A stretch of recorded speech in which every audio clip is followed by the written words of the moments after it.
Et les gens qui travaillaient sur les longs métrages qui ont été des succès à l'époque ont tous commencé par les studios Gaumont, tous.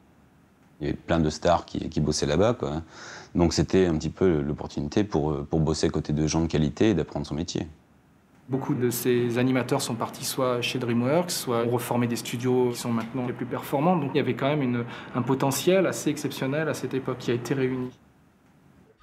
Entre 1984 et 1989, la firme Gaumont a produit et distribué 3 dessins animés de long métrage ayant Astérix pour héros. Elle est à ce jour la seule compagnie de production à avoir accompli un tel exploit. Car il s'agit bien d'un exploit si l'on regarde les conditions de fabrication de ces 3 films et les défis relevés pour parvenir à leur concrétisation. Une véritable épopée pleine de rebondissements et de gags, à l'image des aventures d'un blond gaulois au casque ailé et aux grandes moustaches. Tout commença par un divorce.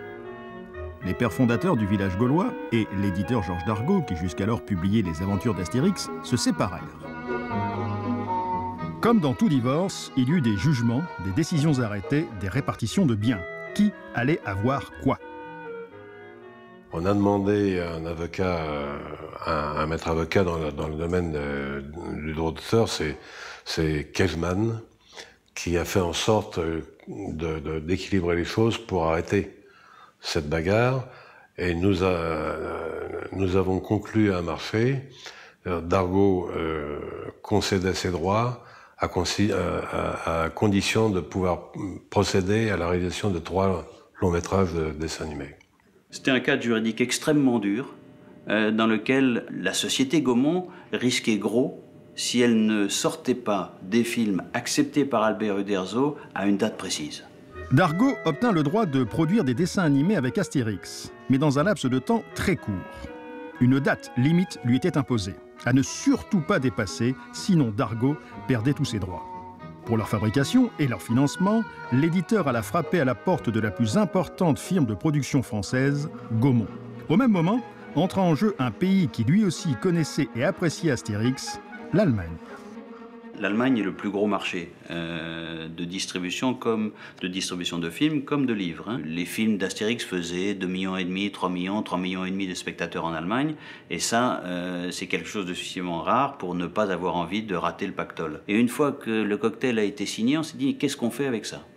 Gaumont accepta de produire ses futurs dessins animés sans perdre de vue qu'elle avait une date butoir à ne dépasser sous aucun prétexte. Dans un premier temps, Gaumont songea à faire fabriquer le film aux États-Unis par Hanna et Barbera, les créateurs de Tom et Jerry. Mais la culture américaine ne correspondait pas du tout à l'esprit d'Astérix et des Gaulois. Je me souviens que mon père a fait les voyages jusqu'à Los Angeles et croyez-moi, c'est pas un grand voyageur pour qu'il se déplace et qu'il a vraiment voulu donner une chance aux Américains. Parce que quand même, quand des Américains tels que Hanna-Barbera vous font signe pour parler animation, on court, quoi. Et je sais que mon père était revenu dépité. Il a compris que les livres n'avaient même pas été lus, et puis qu'on voulait complètement aseptiser la série pour faire une série américaine, et qui n'était pas du tout du goût des 2 auteurs au départ, certainement. À la suite d'une incompréhension totale de la part des Américains de ce qu'est l'esprit d'Astérix, Gaumont s'est retrouvé avec d'autres partenaires devant une sorte de mur.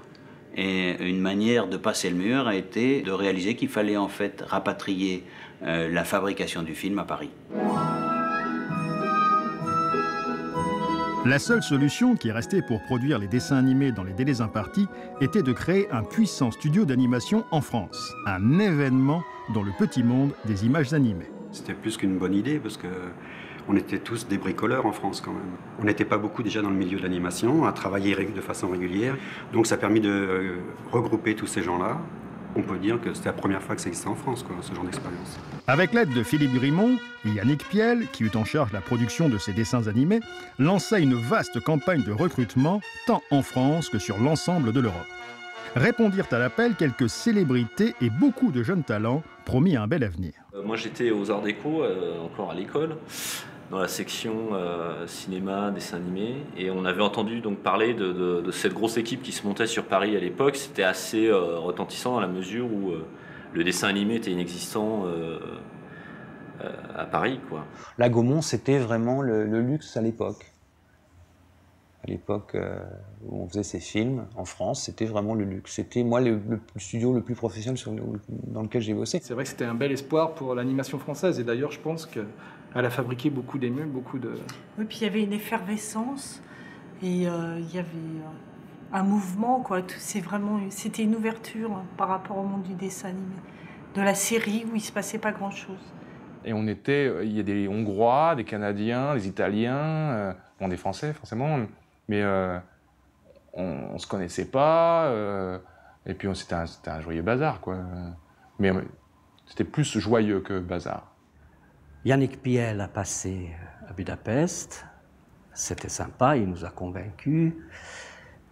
Et avec ma femme et avec 2 enfants, 2 petits-enfants, nous sommes venus à Paris. Par rapport à l'époque, par rapport à mon pays, on était très très bien payés. Ça compte aussi. Au total, plus de 150 personnes furent engagées dans ce qui fut officieusement surnommé le Studio Gaumont, qui eut pour local un inoubliable immeuble de la rue Yves Toudic, en plein cœur de Paris. L'équipe qui a travaillé dans un endroit extraordinaire d'ailleurs, une ancienne coutellerie. Cette coutellerie était formée d'une énorme salle, très haute, qui faisait la hauteur de 5 étages, mais il n'y avait pas de plan. C'était simplement des mezzanines qui entouraient chaque étage. Et dans chaque mezzanine, il y avait des compartiments où les animateurs travaillaient. Et il y avait le vide, si vous voulez, dans cette immense salle, qui permettait d'avoir un décor extraordinaire, une sorte de liberté, d'espace, qui a dû marquer d'ailleurs certainement tous ces animateurs. Tout le building faisait les 3 étages tout autour avec que du fer forgé, du bois. C'était un building mais magnifique, grandiose. Tout le monde était sensible à cette époque à cause de ce local, disons qu'on pourrait dire magique, où les gens, ça stimulait les gens. L'aventure de faire ce film et de voir que tout le monde faisait un travail de qualité stimulait les gens, si bien qu'ils venaient les week-ends. On n'était pas seul à travailler le week-end, on avait plein de gens autour de nous et on n'avait pas besoin de les prier parce qu'ils sentaient qu'il y avait quelque chose à réussir. Toutes les équipes, que ce soit les décorateurs couleurs, que ce soit les layoutsmen, les animateurs, en fait toute l'équipe était là ensemble et c'était très très sympa, très chaleureux. C'est assez sympa, après c'était terminé, tous ceux qui sont allés chez Disney ont vu la différence quand même. Dans une célèbre bande dessinée, des Romains peu portés sur l'humour et la décontraction avaient qualifié un certain village gaulois de village des fous. Ils auraient probablement pu apposer le même qualificatif pour un certain studio d'animation. C'est toujours marrant d'ailleurs de rentrer dans une salle où il y a 30 animateurs qui sont en train de bosser parce qu'il y en a un qui fait ça, il y en a un autre qui est là, et ils ont chacun des... On a l'impression d'avoir un peu une pièce remplie de fous, quoi. Tout ce que je peux dire, c'est que c'était quelque chose... comme je suis arrivé sur la Lune. C'était un petit peu un centre de vacances, finalement. On bossait comme des cinglés, mais il y avait cet esprit-là, un petit peu. À rez-de-chaussée, après l'entrée, sur le grand tapis de hall, avec des scotch, on a fait un petit cours de tennis. On jouait avec des couvercles de bobines de film 35 mm, là, des galettes. Là. Ça faisait un bruit d'enfer avec des balles de tennis en mousse. Ouais. De temps en temps, le vendredi, on m'envoyait chercher du cognac pour remonter le moral des troupes, voilà, et pour finir la semaine. À l'époque, avant qu'on passe à l'ordinateur, ce qui était sympa à la Gaumont, c'était toutes les gouacheuses, quoi. Parce que quand il y avait 80 gouacheuses, c'était plutôt sympa pour l'équipe, quoi. Ça mettait de la bonne humeur. Cette équipe de joyeuderie avait une mission, réaliser des dessins animés. Et plus précisément, des dessins animés avec Astérix. Si elle ne rencontra pas trop de difficultés à se glisser dans l'univers si particulier mais si sympathique des Gaulois, elle éprouva un peu de mal à se familiariser avec le dessin incroyablement précis d'Albert Uderzo. On avait beaucoup de ce qu'on appelait des modèles sheets, c'est-à-dire des planches de chaque personnage sur toutes ses coutures, sur chaque angle, une palette d'expressions différentes.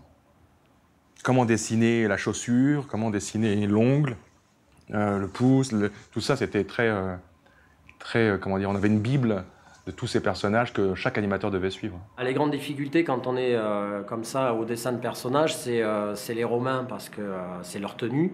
Il y a les casques, il y a les cuirasses, il y a les boucliers, donc c'est énormément de détails à traiter.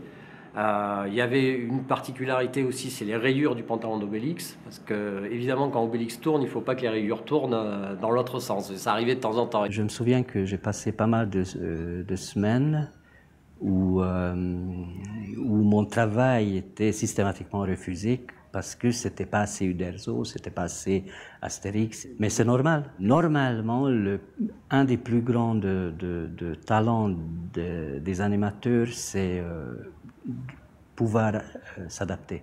Obélix, c'est un personnage c'est presque plus une caricature.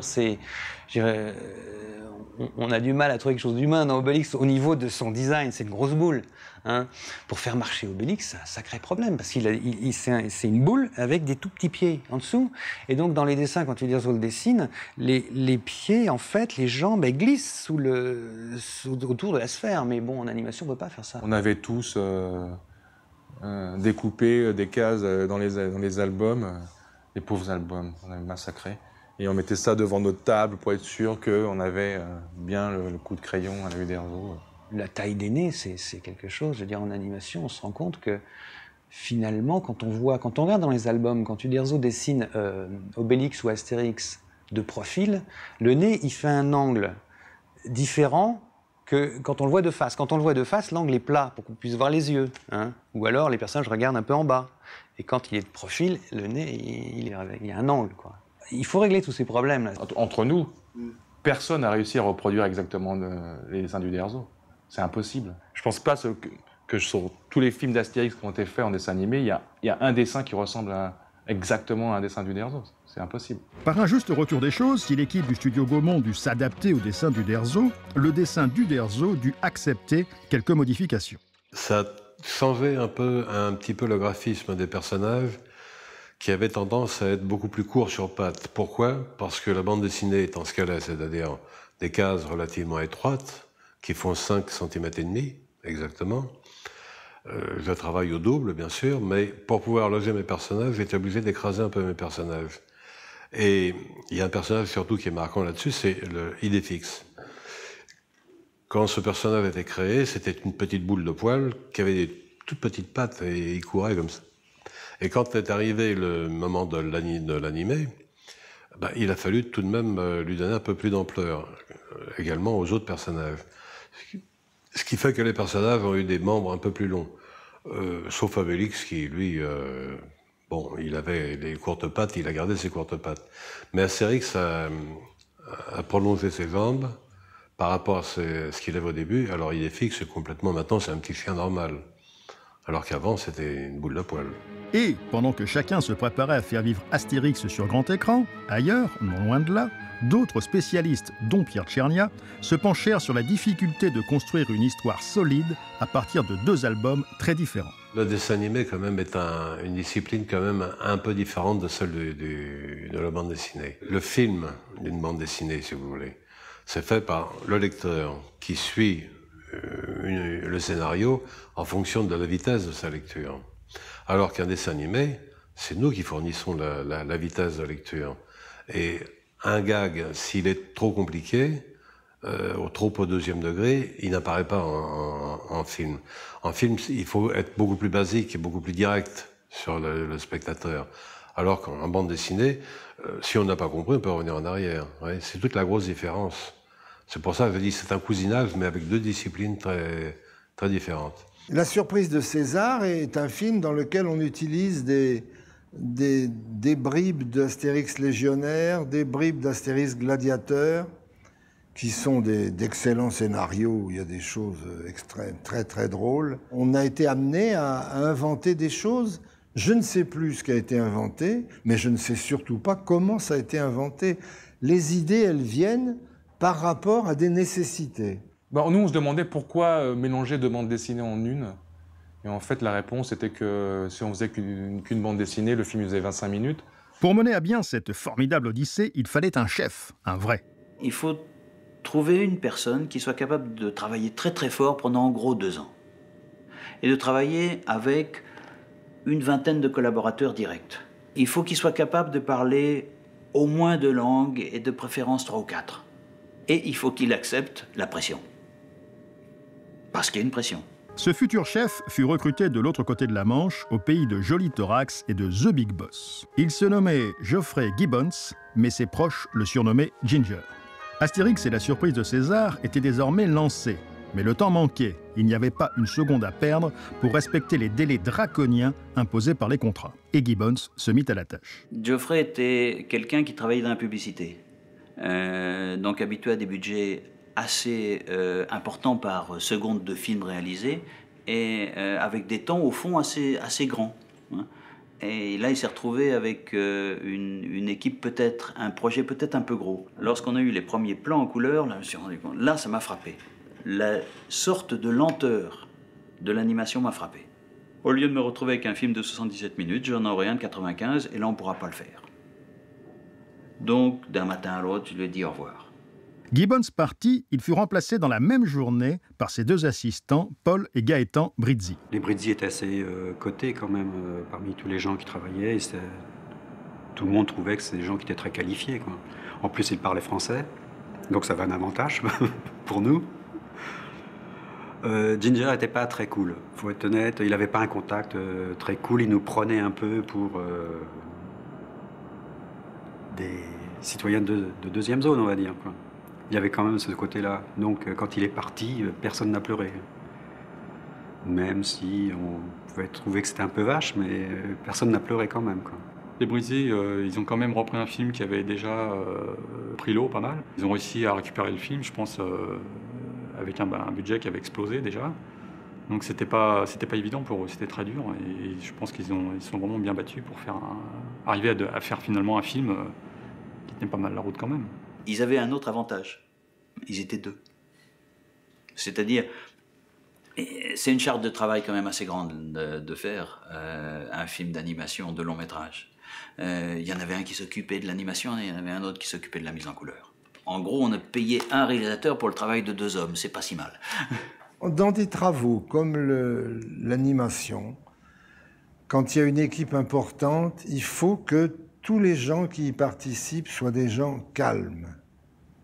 Parce que les décisions qui sont prises dans la hâte et l'improvisation, si elles se révèlent mauvaises, sont très graves. Si on prend une décision par rapport à un personnage et qu'on commence à l'animer, il faudra ensuite faire machine arrière et les semaines où des animateurs auront travaillé dessus seront des semaines perdues. Alors, les frères Brizzi étaient des gens très doux, amenant tout leur talent, mais en même temps leur sentiment d'efficacité mêlé à un sentiment de prudence. Notre but premier était surtout l'animation. L'animation doit être bonne, parce que l'animation, c'est ce qui fait vivre le personnage. Et si elle n'est pas à la hauteur de ce que la BD suggère quand on la lit, à ce moment-là, je trouve qu'on rate son coup. Paul et Gaëtan Brizzi reprirent le char gaulois en pleine course et opérèrent un certain nombre de changements afin de lui imposer leur propre rythme. Forcément, on a dû jongler avec le scénario et prendre beaucoup de liberté même par rapport au scénario. Là, ce qu'on a gardé, bien sûr, c'est la trame de l'histoire, disons 80% des dialogues, mais tout ce qui est mis en scène a été complètement revu et on a par contre développé certaines séquences qui nous semblaient plus intéressantes. La course contre le sablier continuait. Chacun se donnait à fond, aidé et épaulé par Albert Uderzo. Ça a été vraiment le mieux du monde, paradisiaque, parce que c'est un homme très, très gentil, un talent fou, Paul et moi, qu'on a toujours admiré. Et vraiment, Albert a été vraiment royal sur cette production, très discret, nous faisons une confiance complète et il a toujours appréciant, il a été notre meilleur public. C'est vrai que parfois il pouvait avoir une critique, une note qu'on s'empressait de corriger s'il y a quelque chose le gênait. Mais écoutez, je ne me souviens pas du tout d'une critique qui ait pu poser un problème sur la production. Un gentleman, je le dirais. Dans la hâte, mais non dans la précipitation, Astérix et la surprise de César se construisit, heure après heure, jour après jour. Avec, au passage, quelques obstacles de belle taille, dont la course de char, l'un des fleurons du film. Qui dit course de char dit nombreux personnages, dit action, dit effets spéciaux, fumée, tout ça. 4 chevaux tirant un char, multiplié par 12. Voilà. Ce qu'on a essayé de faire, c'est de mettre des animateurs spécialisés. On a essayé de les mettre, ces séquences, le plus tôt possible en production, de façon à pouvoir les faire travailler longtemps là-dessus pour pouvoir assurer justement cette qualité. Et c'est vrai qu'il y a des clins d'œil à Ben-Hur, parce que c'est vrai qu'on a regardé, visionné de nombreuses fois la séquence de Charles. En faisant Astérix, c'est devenu parodique, avec des clins d'œil. Et c'est vrai que, bon, on n'avait pas les moyens d'Hollywood à l'époque. On a réussi, je crois, à faire la part des choses entre l'hommage, le clin d'œil, la parodie au film de prise de vue réelle, en faisant notre course de chars. Je suis obsédé par les chevaux depuis mon enfance, donc c'était quelque chose de merveilleux de travailler dans cette séquence. Même que tout le monde, en premier Uderzo, il a toujours dit que c'est pas tout à fait le style de son BD. Désolé. Parmi les vedettes de ce film, outre Astérix et Obélix, figura un petit chien que les lecteurs connaissaient bien et qui, cette fois, eut droit à sa propre aventure. Dans le scénario, Idéfix était très présent, mais c'est vrai aussi que les animateurs sont des gens qui aiment beaucoup les animaux. Et donc, il y avait un animateur anglais qui s'appelait Mike Smith, qui en faisait des tonnes et qui dépassait largement ce qu'on lui demandait de faire. Il y a cette scène formidable d'Obélix dans les Ternes, où il fait des petites papouilles à son petit chien et où Astérix qui est pressé parce qu'ils doivent partir en mission, je crois, j'ai oublié, mais des livrets tragicomiques, je crois, dans les arènes, qui s'énerve contre lui. Et c'est devenu un morceau d'anthologie de ce film-là. Le studio Gaumont tournait à plein régime. À tous les niveaux, à tous les étages, chacun participait à la fabrication, maillon d'une chaîne qui devait aboutir à un dessin animé de long métrage. C'était un studio vraiment de fabrication, de A à Z. On avait donc le film, on le tenait de A à Z. Et c'est vrai que c'est quelque chose qui est complètement...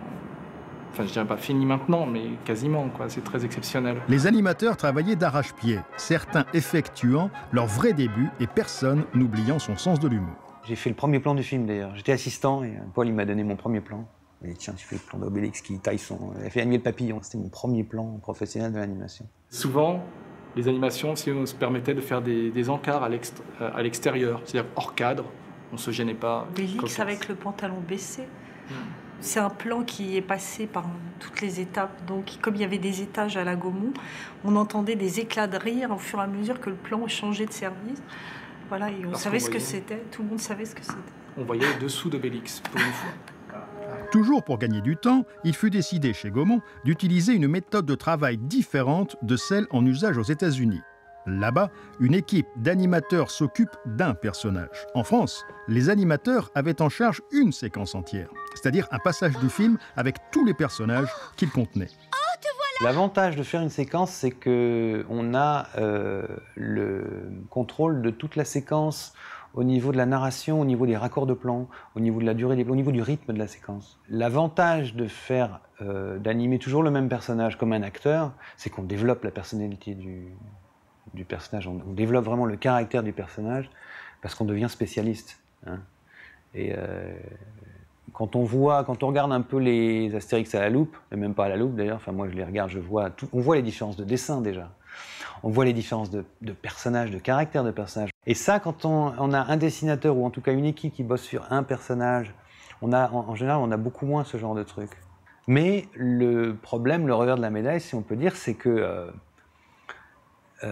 il peut y avoir, sur une scène où il y a 3 ou 4 personnages, il y a 3 ou 4 animateurs qui travaillent sur cette scène. Et chacun tire la couverture à lui, c'est-à-dire qu'on voit la scène, tout bouge dans tous les sens, parce qu'en général, le personnage principal est animé par le superviseur, et puis les personnages secondaires sont animés par des juniors animateurs qui veulent prouver qu'ils peuvent être animateurs et qui en font des tonnes. Enfin, je veux dire, et les raccords de plans sont jamais bons. Donc, en fait, il y a des avantages et des inconvénients dans les deux systèmes. Moi, j'ai fait plus des séquences entières avec tous les personnages dedans.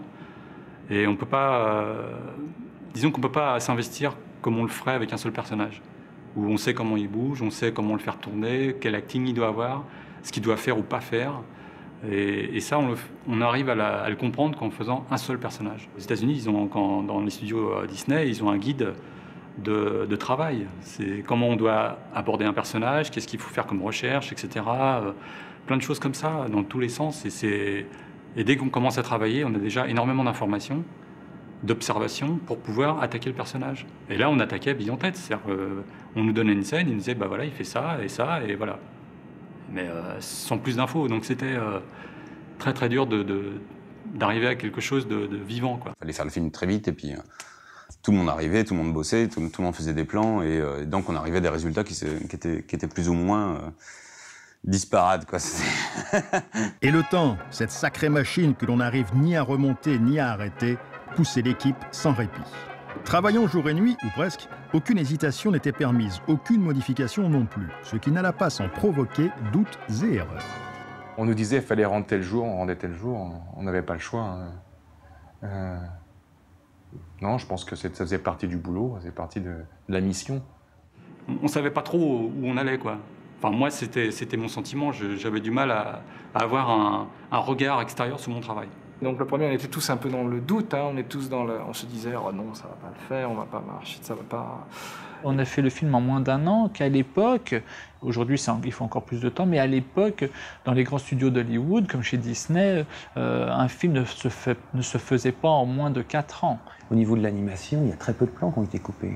Dans des films sur lesquels je travaille à DreamWorks, les plans, il arrive qu'il y a un quart des plans qui sont animés et même en couleur qui partent à la poubelle et qui sont refaits. Les erreurs, il y en a qui sont dues à mon incompétence.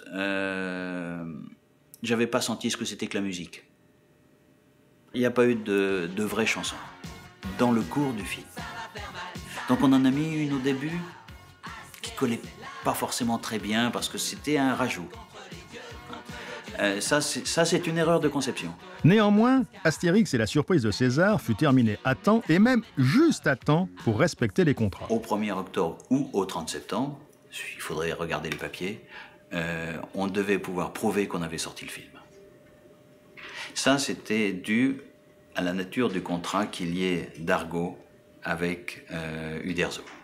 Et donc, qui avait été transcrit tel quel dans la cession des droits par Dargaud à Gaumont. On a terminé le mixage 2 jours avant, on va dire le 1er octobre. Et le 1er octobre à 14h, le film était dans une salle à Boulogne, avec une autorisation spéciale du CNC. Donc on avait fait 3 petites affiches écrites à la main. Et il y a eu, je sais pas, ça m'a permis de faire une preview du film. Il y a eu peut-être 70 personnes dans la salle qui ont payé un billet. Et le film a été retiré de la salle à 16h. Et le 2 octobre, ici, au 30 avenue Charles de Gaulle, il y avait un courrier en recommandé de la part de Dargaud qui demandait à Gaumont de prouver qu'il avait effectivement sorti le film le 1er octobre. Le risque était simple. Si cette date-là n'avait pas été respectée, dans ces conditions-là, qui était une sortie de film, qui n'était pas la sortie de film, qui était une sortie de film. Gaumont perdait les droits du film qui venait d'être fini et perdait les droits du film qui était en cours. En termes d'argent de l'époque, 50, 60, 70 millions de francs. La date officielle de sortie de ce nouveau dessin animé d'Astérix fut fixée au 11 décembre 1985. L'occasion pour toute l'équipe de voir le film complètement achevé. Moi, j'ai effectivement tendance à dire que le premier film, là, était le meilleur que ce qu'on pouvait faire dans ces conditions-là. Réellement, ils ne pouvaient pas faire mieux. On ne leur donnait pas les moyens de faire mieux. Plus exactement, on ne les avait pas. Non, ça était bien mené, l'affaire était bien menée. Bon, il y a eu des concessions qui ont été faites, mais bon, c'était acceptable quand même. C'était pas... Par rapport au type d'animation qu'on a pu voir après, ça reste quand même dans le haut du panier, même aujourd'hui. Au moment même où Astérix et la surprise de César sortaient sur les écrans, l'équipe du studio Gaumont travaillait sur un deuxième film. J'avais choisi Les Bretons, parce que je voulais quelque chose qui touche un peu le marché anglais. J'ai pas dit anglophone, j'ai dit anglais. Et je pensais que Astérix chez les Bretons, qui était l'album qui s'était le plus vendu en Angleterre, était le plus approprié pour faire ça. Pour mettre en scène ce nouvel épisode, Gaumont fit appel à un réalisateur italien qui, comme beaucoup, avait été nourri au lait d'Astérix. À l'époque, moi, j'ai bossé beaucoup dans le monde entier et j'avais entendu qu'il faisait Astérix le premier. Je suis allé le voir et pour offrir, mais bon, ils avaient déjà le réalisateur. Puis à un moment donné, ils avaient besoin de quelqu'un pour le deuxième, donc à travers les canaux de la profession, ils m'ont contacté, voilà. Le scénario du film suivit presque à la lettre l'histoire telle que René Goscinny l'avait racontée dans la bande dessinée. C'est ce qui compte, c'est l'histoire. Hein? L'histoire est très bonne, était très bonne, toujours très bonne. Les blagues sont drôles. Bon, si les rythmes, aujourd'hui, moi je le ferai un peu plus rapide. Voilà. Tout ce que je peux dire, c'est ça. Je ne changerai pas l'histoire, pas les blagues, les rythmes seulement. Je me souviens d'avoir ajouté la séquence de la bataille des poissons pourris, qu'on n'avait pas dans le scénario original. Je pensais que c'était un classique, l'Astérix. Hein. Essayez de garder l'esprit Astérix 100%, voilà, parce que sinon Albert n'était pas content. Et sur cette base, chacun planchait, conscient que le film devait sortir pour Noël 1986. On bossait, hein. Mais on rigolait aussi à la fin de la journée. Je me souviens qu'à la fin de la journée, on avait des poutres qui traversaient la grande salle, où j'avais mon bureau, des poutres. Et à la fin du film, on avait que des bouteilles de boissons alcooliques, si vous voulez, sur les poutres. Parce qu'à la fin de journée, relax, on prend un petit coup, et puis voilà. Donc, on s'est bien amusé. Mais pendant la journée, on bossait. Tout se fit avec l'aide et le soutien d'Albert Uderzo. Là, je crois la première fois que j'ai rencontré, je travaillais sur mon premier plan d'animation, qui était chez les Bretons, justement, où c'était cette grenouille qui avait bu de la potion et qui sautait sur le tonneau qui flottait, et puis d'un seul coup, elle explosait en l'air. Et je l'avais animée de A à Z. J'avais même créé cette petite grenouille moi-même. Il n'y avait pas de modèle sheet. Uderzo n'avait même pas dessiné la grenouille. Et Kissingham, qui était le directeur d'animation à l'époque, il passe dans mon dos et je l'entends dire, bah voilà, ici nous avons donc Monsieur Bergeron qui fait son premier plan d'animation avec une grenouille. Et puis j'entends donc cette voix qui dit, cette grenouille n'a pas vraiment mon style. Et je me retourne et c'était Uderzo. J'ai failli tomber dans les vapes, quoi. Je dis, c'est pas possible. Mon Dieu, je dis mon Dieu dans tous les sens du terme. Et en même temps, je regarde et puis bon, il venait de me dire une critique qui était assez dure, quoi. C'est pas du tout mon style. Et je dis non. Il me fait non, mais elle est mignonne, non, j'aime bien. Je goûtais, j'avais la sueur qui pleuvait du front. Et enfin bon, bref, j'avais rencontré Uderzo pour la première fois de ma vie. J'ai dit alléluia. Pour des raisons de timing, mais aussi de fluidité de l'histoire, l'équipe renonça à certaines scènes envisagées. Ainsi, lorsque Astérix et Obélix abordent le bateau du marchand phénicien, la scène devait être un petit peu plus longue et montrer un Astérix pour le moins pressé. Plus tard, sur un autre bateau, Idéfix devait participer plus longuement à la bagarre qu'il ne le fit à l'écran. Oh, me faites pas courir, vous allez vous fatiguer. Ah, ça c'est mieux. Au bout du compte, Astérix chez les Bretons naquit dans un esprit sensiblement différent de celui d'Astérix et la surprise de César. Astérix chez les Bretons, je crois, il est beaucoup plus cartoon.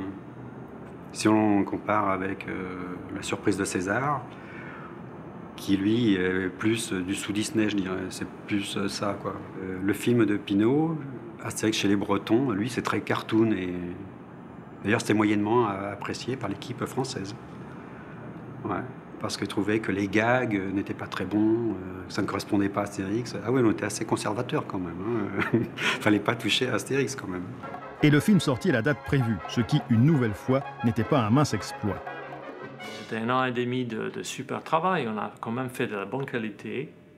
On a travaillé dur, mais aussi on s'est amusé. Donc, et puis c'est le résultat qui compte. Hein. Le résultat que même aujourd'hui, les gens s'amusent à voir, parce que ça passe souvent sur la télé, etc. Gaumont avait gagné son pari, produire 2 dessins animés de long métrage avec Astérix pour héros. Forte de cette victoire, Gaumont aurait pu persévérer dans l'animation. Après tout, elle avait réussi le tour de force de faire naître un studio d'animation d'une redoutable efficacité. Mais chez Gaumont, cette expérience de production d'Astérix, c'était un truc complètement annexe, complètement sorti du cadre.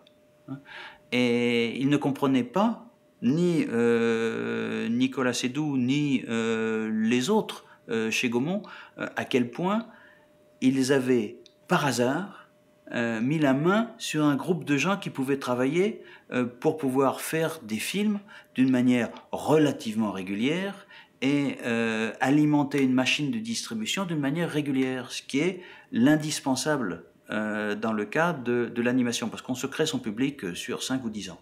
Gaumont songeait à fermer son studio d'animation et il est probable que sans la pression de l'Allemagne et de son représentant Jürgen Wollrabe, la firme à la Marguerite ne se serait pas risquée à la création d'un 3e dessin animé. Jürgen Wollrabe a acheté les droits, lui, et il a demandé à Gaumont de mettre une relativement faible partie du coût du film. Et quand on m'a demandé de le produire, moi j'ai dit, dans ce cas-là, moi je ne peux pas intervenir au niveau des investissements des uns et des autres. Seulement, je refuserai de travailler si je ne produis pas, en le contrôlant à 100%, la fabrication du film. Bien que le producteur allemand détenait tous les droits, je refusais de me soumettre à son contrôle parce qu'au fond, j'avais senti au cours de l'expérience des 2 films précédents qu'il ne comprenait rien à la fabrication réelle quotidienne d'un film. Rien. Hein. Mais il savait très très bien distribuer les films, il ne savait pas les produire. L'accord fut entériné. L'Allemagne financerait le film, mais la France le fabriquerait. Après tout, elle avait acquis expérience et savoir-faire dans le domaine de l'animation. Restait à trouver une histoire. Au cours des productions, on a eu beaucoup le temps des 2 productions d'Astérix, on a beaucoup parlé des albums avec tout le monde, dans tous les sens, ça partait dans tous les sens. J'avais très très envie, effectivement, d'essayer de voir si avec Astérix on pouvait dépasser ce qui était simplement la comédie, mais aller dans un peu plus le spectaculaire, autre que ce spectaculaire-là. Il faut toujours peut-être considérer qu'on peut faire peur aux enfants dans les films. Donc je me suis dit que le seul personnage, et qui ressortait des discussions avec Christophe Serrand, avec d'autres, c'était le devin qui leur plaisait. Le devin permettait d'avoir un acteur qui surjoue sa voix complètement. Que le malheur est sur vous! On pouvait avoir un être qui fait peur et qui après devient totalement, ridiculement comique. Hein. Et il y avait dans l'album Le Devin une séquence qui était très forte. Donc elle m'a beaucoup attiré. Hein. Après, il fallait grossir l'album. Donc on s'est dit on pourrait faire une séquence qui a un peu à voir avec le druide qui devient fou. Ça a amené l'autre album, obligatoirement. L'adaptation du Devin, c'était un truc, on en avait parlé depuis longtemps. Moi, je me rappelle avec Philippe Grimont, j'ai dit « le Devin, c'était mon album préféré, simple, parce qu'il y avait le méchant. Et le Devin, c'était vraiment un personnage. Moi, j'ai toujours été fan de ce personnage. Ce qui faisait peur. Quand j'étais môme, l'album du Devin, c'était mon album fétiche, quoi. Je l'avais lu, j'étais très très jeune, et j'avais eu peur. J'avais eu peur en le lisant. Ça me faisait vraiment flipper, quoi. Nouveau capitaine du navire, Philippe Grimont, qui avait déjà travaillé sur les 2 précédents dessins animés. J'avais trouvé tout au long de la production des 2 premiers films les remarques de mise en scène faites par Philippe Grimont, très astucieuses. Et il connaissait parfaitement le monde de l'animation. Il connaissait très très bien l'esprit d'Astérix. Le studio d'animation Gaumont ayant cessé de fonctionner pendant presque 1 an, il fallut battre le rappel des troupes, mais aussi procéder à de nouveaux recrutements. En fait, je pense qu'il y a eu un peu de mouvement. Il y a eu les 2 premiers films, où il y a eu un premier mouvement, un premier chapitre qui s'est clos à la fin du 2e film au studio. Et puis le 3e film, c'est vrai qu'il y avait déjà beaucoup de gens qui étaient partis. L'équipe était assez différente. Enfin bon, il y avait encore pas mal de personnes. Donc oui, l'ambiance n'était pas la même, quoi. Cette fois, la Gaumont se laissa le temps de bien faire. 2 ans. C'était peu en matière de dessin animé, mais c'était beaucoup comparé aux précédentes productions avec Astérix. On a été un tout petit peu moins stressé. Heureusement. Hein. J'avais plus d'angoisse à aller voir Albert Uderzo. On avait établi des rapports de travail. Hein. J'avais pas vraiment d'angoisse sur le rassemblement d'une équipe d'animateurs. On les connaissait tous. Gaumont décida de repartir sur des bases solides. Ce qui avait été fait un peu précipitamment les années précédentes méritait d'être reconstruit. Quand on a commencé le 3e Astérix, Philippe Grimont ou Yannick Piel, quelqu'un du studio, a décidé de remettre tout à plat et de refaire les modèles sheets. J'ai refait tous les modèles personnages. C'était d'ailleurs c'était un peu impressionnant parce que Uderzo venait à peu près 1 fois ou 2 fois par semaine, pendant 2 mois. Et donc je faisais des dessins, puis on discutait avec Uderzo. Et donc Uderzo prenait mes dessins, puis il dessinait par-dessus. Tu vois, là tu fais comme ça, il fait comme ça. Moi j'étais là, ouais, je regardais. Il disait, bon, vous pouvez dessiner, là, effectivement. Alors, il dessinait comme... il avait un problème pour dessiner petit avec sa main. Il dessinait sur les grands papiers format assez grand, quoi, hein, format raisin. Donc, j'agrandissais mes dessins avec Xerox et puis dessinais dessus. Puis bon, j'ai gardé des dessins. J'ai un panoramique sans barbe par Uderzo. Il fait ses dessins, c'est son style, c'est son truc. Bon, mais quand on doit faire des dessins par toute une équipe, les dessins, on doit les construire. Bon, bah, la barbe de Panoramix, moi, je lui demandais toujours comment il les construit sans la barbe, s'il sera commencé en dessous. Ah bah, je sais pas, je vais essayer. Hein, il y a quelques dessins. Il avait fait un Obélix maigre aussi. C'est vrai qu'au début, c'était pas évident de prendre, surtout de toucher un personnage qu'on a aimé, qu'on a vu, dont on a. Il y a toujours une appréhension, mais quand on est encadré avec une équipe, avec un bon chef animateur qui vous drive très bien, il n'y a pas de problème. La base du film était 2 albums qu'il fallait transposer, adapter, redéfinir aux exigences du 7e art. Une bande dessinée, il n'y a pas une case sans bulle. Donc finalement, quand on fait l'adaptation scénario d'une BD, on va très vite se retrouver, si on ne fait pas attention, avec un film qui n'a que des dialogues. Donc sur 1h10 de film, on va se retrouver avec 1h10 de dialogue, ce qui est impensable en termes de narration cinématographique. Donc ce qui était intéressant finalement, c'était d'essayer de trouver à l'intérieur d'Astérix des choses qui fonctionnait de manière plus visuelle et qui était donc moins axée sur le dialogue. Dans la bonne humeur, l'équipe se remit à la tâche, redécouvrant cet odieux personnage vêtu d'une peau de loup dont on oublie trop souvent le patronyme. C'était un des rares personnages avec César qui avait un jeu qui était très réaliste. C'est dans la façon de bouger. C'était beaucoup moins du cartoon, comme Astérix ou Obélix, qui des fois se barraient dans tous les sens. Moi, c'est toujours ce que j'ai adoré faire, que ce soit au CFT ou ensuite dans ma carrière, c'est toujours très réaliste, quoi. Moi, j'ai eu la chance de travailler sur les séquences justement d'ouverture du début, où il y a l'orage, où le devin arrive, et on aimait bien ces séquences dramatiques. Parce que ça apportait une dimension, justement, ça nous sortait un petit peu d'un dessin animé à gag classique. Et voilà, donc c'était plus cinématographique. J'avais rajouté un plan, je me rappelle, où à un moment le gros personnage prend son verre et il lève son verre. Et il y avait un dessin que j'adorais où on voit, je l'ai eu devant ma table pendant toute la production, on le voit, et j'irais même jusqu'à devenir César. Il a une expression, on dit César. Et c'était dans le storyboard et je me suis dit, on pourrait faire un truc encore plus fort si on voyait son reflet dans le verre. Et j'avais fait le plan et il lève son verre. Et quand il dit César, on voit, il approche son verre et on voit sa gueule complètement déformée dans le verre. Bon, c'est un truc un peu cliché, mais je trouvais que ça marchait bien. J'avais pas mal travaillé sur la scène du Romain qui goûte la potion magique. Et où là, bon, justement, c'était un peu une porte vers un truc un peu, on va dire, Tex Avery, avec plein de gags, des effets de transformation. Dès le départ, il était prévu que le coup du menhir regorgerait de scènes spectaculaires. Certaines posèrent des problèmes, comme la fumée dans le village gaulois. Je regrette un petit peu que finalement, il n'y avait pas assez de moyens de bien finir cette séquence. Au niveau de vrais effets spéciaux, c'était pas encore terminé. Le budget était très limité et pour les effets spéciaux, c'était encore plus limité que limité. C'était vraiment des bouts de ficelle. Il y avait une séquence qui avait été prévue d'un incendie de forêt, qui était assez... il y avait une séquence qui avait été storyboardée, ou en tout cas c'est dans le scénario. Je ne sais pas si elle a été storyboardée, il faudrait demander à Philippe Grimont. La forêt devait brûler à l'époque, je crois que le devin mettait le feu à la forêt. Il y a une séquence plein d'effets spéciaux, très impressionnants. Puis bon, non, c'était aller trop loin par rapport à l'esprit des albums. Peut-être que c'est un peu trop... C'est pas tellement dans l'esprit des albums, on n'a jamais vu ça dans les albums. Astérix et le coup du menhir fut terminé à l'automne 1989, avec ses contraintes budgétaires, ses erreurs et ses réussites.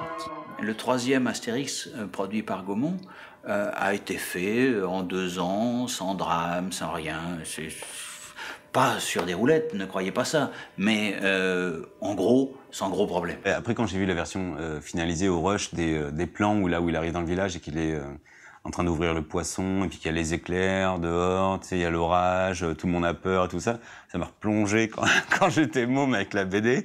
Je trouvais un petit peu bancal, un petit peu, comment dirais-je, pas inconsistant dans la structure. Ouais, je sais pas, ça manquait un petit peu de cohérence narrative, quoi. Pendant toute la production du film, on a travaillé avec une bande-son sur laquelle on avait fait beaucoup d'efforts, hein, qui étaient des illustrations sonores. Elles étaient, au fond, très légères, au sens de leur climat. Elles contrebalançaient très bien le côté relativement sombre des décors du film. Et quand on est passé à la composition de la musique originale par Michel Colombier, là on a perdu ça.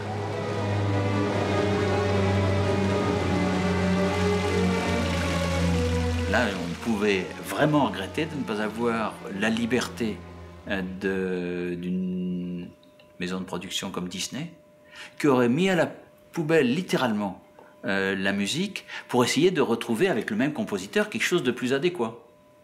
Hein? Mais là, on ne pouvait pas se le permettre. Moi, le film que j'apprécie davantage par rapport à tous ceux qui ont été faits, c'est peut-être Le Coup du menhir, que j'aime beaucoup. Sur le plan animation, je le trouve vraiment très bien. Je ne sais pas si c'est votre avis, mais enfin, c'est le mien. En cette fin d'année 1989, le bilan était glorieux. 3 dessins animés, un véritable butin digne d'un grand chef romain. Gaumont avait donné la preuve qu'un grand studio d'animation pouvait exister en France. Pourtant, la firme La Marguerite n'arrivait pas à se familiariser avec cette étrange production qu'est un dessin animé. En dépit de son expérience, elle refusait de se considérer comme une spécialiste et ne souhaitait pas le devenir.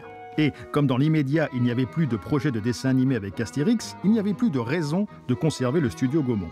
L'équipe dut se séparer. J'ai un souvenir de tristesse un petit peu de la fin de la Gaumont à République. Et bah, après, tout le monde est un petit peu parti, chacun de son côté. La façon dont ça s'est passé à la Gaumont, c'est qu'on est tous partis un après l'autre, le film était terminé, donc tous partis dans notre coin. Et... On a espéré effectivement pendant quelques mois que ça puisse continuer. Mais bon, je veux dire, c'est un peu le lot de tous les studios d'animation. Non, j'étais détruit, là. Ça m'a vraiment apporté un coup. C'est le gros problème de l'animation en général, c'est qu'on arrive à construire un film, une équipe, ce qui est le plus dur à faire. Et au bout d'un moment, tout explose. Et tout est à refaire, quoi. Et en fait, à chaque fois, c'est un petit peu la même rengaine. Et c'est vrai que c'est difficile, c'est des moments difficiles. Ouais. Pour moi, dans l'animation française, c'est la meilleure période qu'il y ait eu. C'est la meilleure. C'était avant l'époque où les commerciaux ont pris les décisions. C'était un beau gâchis, en fait, dans une certaine mesure. Parce que, par hasard, dans un lieu donné, on avait pu rassembler un certain type de talent, hein, qui avait été capable de fonctionner ensemble pour faire 3 films, ce qui est suffisamment rare pour mettre le doigt dessus pendant un certain nombre d'années. Et c'est vraiment dommage de ne pas, enfin, qu'il n'y ait pas eu à cette époque-là quelqu'un, un mentor ou quelqu'un qui dise bon, on mise tout, on le fait. Je suis sûr qu'avec un peu d'obstination, on serait parvenu à des choses incroyables. Le fait d'avoir un studio en France, c'était quelque chose de rare, enfin en tout cas à cette époque-là nouveau, et puis aujourd'hui on se rend compte que c'est très rare. Il y avait un outil de travail sur place en France avec des équipes qui travaillaient là, qui étaient en plus rodées, prêtes à faire du Astérix ou à faire d'autres longs métrages. Donc c'est vraiment la perte d'un potentiel énorme. Hein. Aujourd'hui, comme le dit Paul, beaucoup d'animateurs français travaillent dans les grands studios américains. Nous sommes ici, Paul et moi, en Amérique pour continuer à faire des choses ambitieuses parce qu'on a beaucoup de passion pour ce métier et une grande ambition de faire des films importants. Et si on est là, c'est parce qu'on n'a pas trouvé en France les moyens. Alors qu'à l'époque, il y a eu cette opportunité. Et je remercie d'ailleurs Gaumont pour cette opération à l'époque, et je rends hommage. Mais là où je suis plus d'accord, c'est d'avoir que Gaumont se soit senti frileux à l'époque et de ne pas continuer, et de ne pas avoir compris qu'il y avait, une manière enfin de concurrencer l'Amérique avec un patrimoine extraordinaire. Quand même, on a en France, et enfin, je devrais dire en Europe maintenant, un patrimoine extraordinaire, des contes de fées, des histoires, un puisard d'idées phénoménales. Ce qui manque, c'est les moyens de les raconter. Et donc, il y a eu cette aventure d'Astérix qui a eu un début et il y a eu une fin. Le studio Gaumont ferma ses portes dans les premiers mois de 1990. La fin d'un beau voyage qui avait duré 5 ans. Bilan, 3 dessins animés avec Astérix et près de 5 millions de spectateurs dans les cinémas français. Chacun s'en alla suivre sa propre route. Astérix continua son incroyable parcours cinématographique, confirmant son statut de star de l'écran, et les autres persévérèrent avec brio dans le monde du dessin. Mais quel que fût l'avenir de chacun, le studio Gaumont occupera à jamais une place à part dans les souvenirs et dans les cœurs.